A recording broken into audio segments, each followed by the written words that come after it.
sme v Svetom Juri, je to krásne mestečko. Musím povedať, že dvakrát ma teší to, že takáto súťaž sa koná u nás a ešte viac ma teší to, že v podstate z tých 6 nominovaných objektov boli dokonca 2, čiže najviac do Svätého Jura.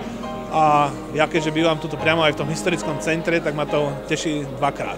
A musím povedať, za tých posledných 5 rokov, keď táto súťaž v podstate existuje, tak je to vidieť, že tí ľudia tomu zachovaniu toho kultúrneho dedičstva ako keby viac verili alebo viac boli ochotní dokonca financovať, lebo tu, neviem, či boli kolegovia povedali, ale tá obnova tej historickej pamiatky je oveľa drahšia záležitosť ako bežná oprava.